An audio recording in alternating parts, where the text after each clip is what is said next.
Hi, this is Niyanta Spelman with Rainforest Partnership, bringing to you Our Planet, Our Future, a video podcast presented by Rainforest Partnership. Find us at www.rainforestpartnership.org and on social media. Join us as we bring interesting and compelling guests to talk about the environment, climate change, and rainforests. Well, hello. We're here at COP23 in Bonn, Germany, the second week. And I'm here with Charlotte Streck of Climate Focus.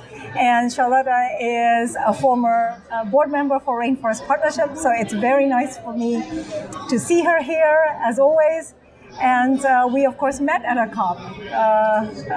So please tell us about who you are and what you do. First of all, I'm very happy to see you again and to reconnect. It has been a while. I think we missed two COPs, or we didn't miss them, but we missed each other at two COPs. Yes.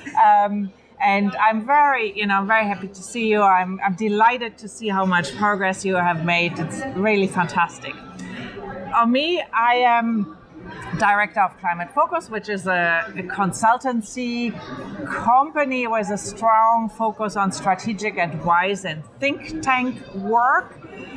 We work internationally, so we have offices in Washington, in Berlin, in Bogota, and in Amsterdam, where our headquarters is. And we work on climate solutions, mostly in partnership with developing countries. And that is policies, international negotiations, policies in the countries, policy in the developed countries on the demand side, work on with investors, with projects, with smallholders, and with scientists. And I'm here now to present a number of reports. I'm mostly working on agriculture and forestry, hence Yes. the connection. Yes. And I've heard you speak here. You play a specific role. You speak for forests, as do a small minority of us. Tell us more about why you think that's so important, that forests play a bigger role here at the COP and sort of globally in the conversations about climate change and adaptation and mitigation.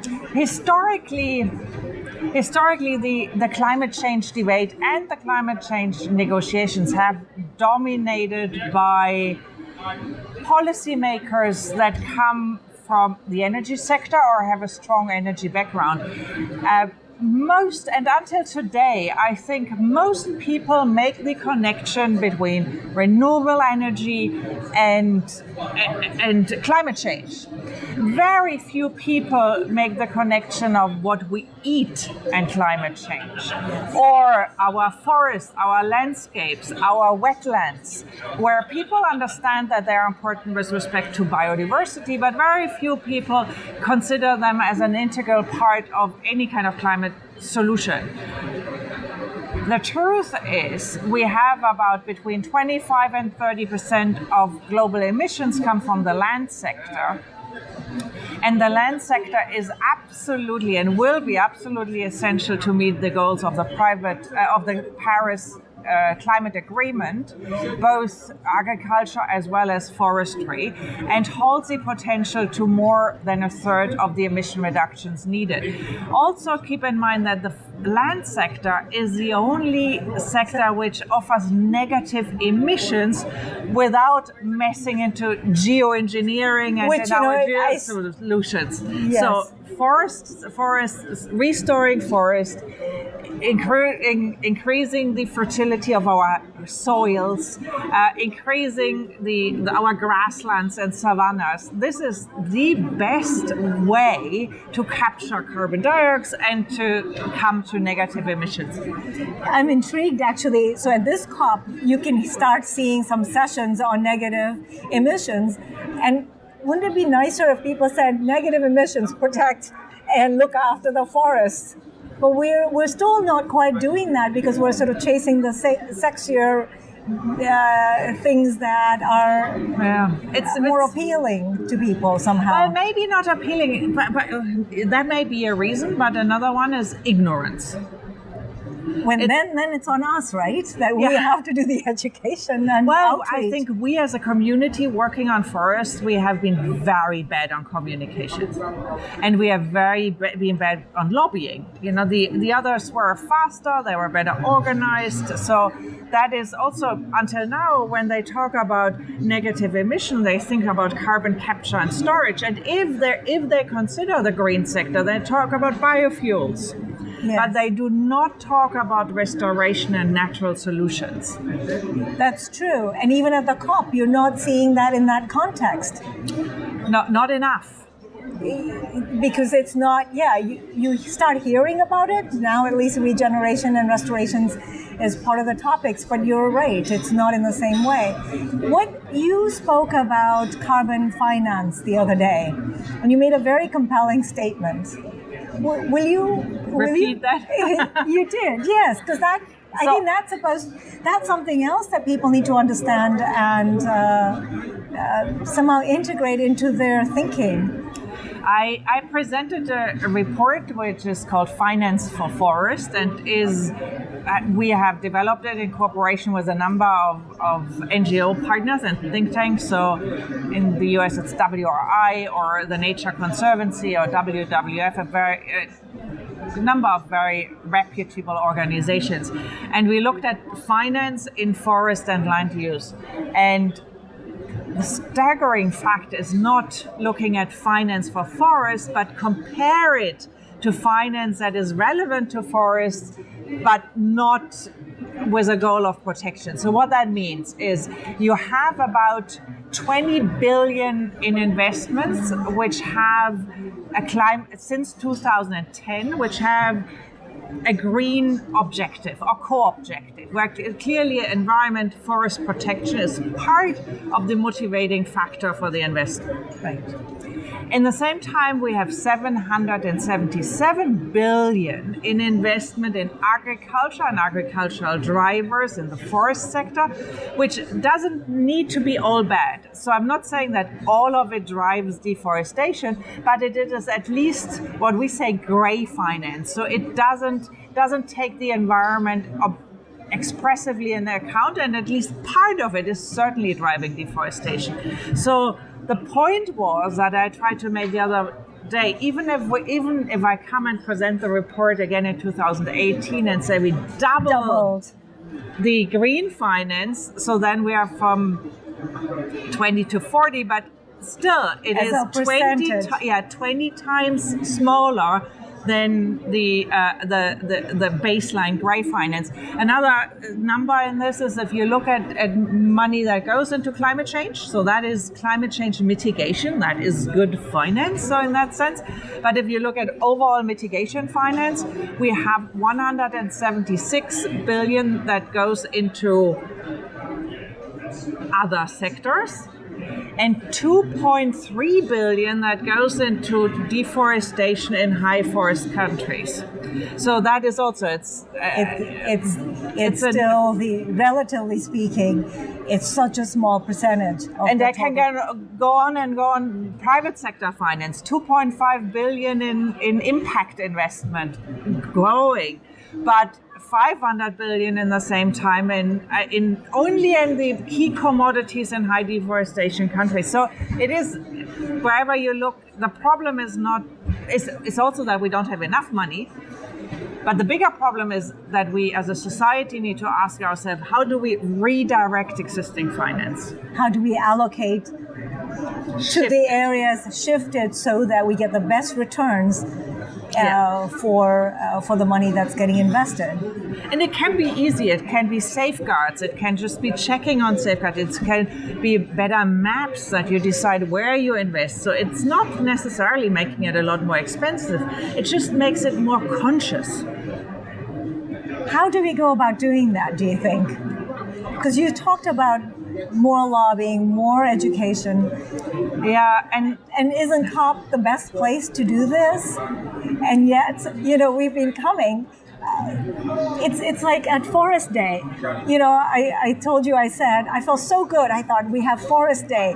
We've got this whole room of people the morning after the NGO party. And I felt really good. And then I thought about it 5 minutes later and I thought, wait a minute, that's just very few of us in that room. Whereas the whole COP is going on and the conversation should be throughout. Yeah, so consider Forest Day as therapeutic. So, Yes. So we talk to people that agree, and you know, we all say, well, you know, I agree, and it's really a problem, and so that's therapy. Important.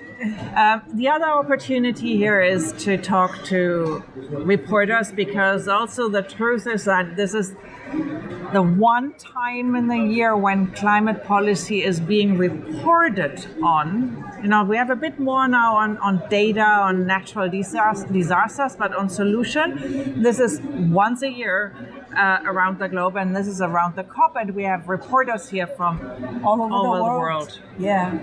But the change we will have to make starting next Monday when we go and talk to the rest of the world again, because we are in a big echo chamber here. We are all talking to each other, being far away from many of the centers of power that don't want to listen. So in that sense, the whole COP is therapeutic, and we need to go out on Monday with all that energy to our NGOs and companies and governments in Germany and in the US and in Peru and in China, and spread the message. What do you think is the best way we can do this, Charlotte?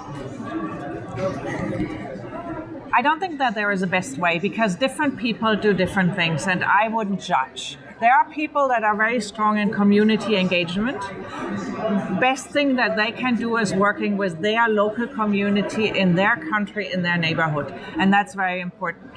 There are other people that are more on advocacy groups that work, that really are driven by action, and they want, you know, Greenpeace or other type of things. They want to fight against, you know, the big and the evil, but with, you know, with events and action. And they should do this. You know, I applaud that energy, and it's important because it gets attention from policymakers. Others go into public office, you know, the people that get elected, and say that's the way how we can make change and we engage. I think that's very important. Yet others write, paint, make music, do something, but just go out and communicate. And if the communication is a simple thing that you talk about climate change and forests with your friends, your parents, your children, your aunts and their grandparents, that's already enough. The only thing what I don't accept is not talking about it at all. That's actually a very positive way of talking about it and thinking about it. So one thing we didn't get to talk about is that we launched World Rainforest Day. Did I tell you that? No. We did earlier this year. And so I've talked to a couple of people, and I think it would be a great way of just, the idea is to activate and motivate people and celebrate on that one day, June 22nd, exactly 2 months after Earth Day. Celebrate, and then go back the day after, start working and activating more people to get them to take more actions, and just basically getting people to think about why it matters. And celebrate the rainforest. I think it is very important to do that. We do also fun things and celebrate, because at the end we need to conquer the hearts. Nobody is convinced to take action just because staring at a graph. So you need to always be convinced to take action because of a more sensual and more, you know, stimulating experience. And rainforests are so beautiful, so magical. Yeah. And sometimes I will say that for me, at its core, I would love to just protect them just because of what they are. Of course. Not because of everything they do for us as humans. And but, you know, different people come at it from different points of view, whether it's the indigenous people or climate change or the fact that they have such biodiversity. The climate, well, also they have an important function in microclimate, but I think that's, you know, I also think they were there before we were on the planet, at least in our current destructive iteration. Yes. and hopefully they will be there after us. Yes. Okay. Well, thank you so much for talking with me here today. And good to be back in touch. And then see you at the next COP. In Katowice, in Poland, talking about a place which is all about energy. So there we have even a harder time to talk about forest. Yes. Well, thank you very much.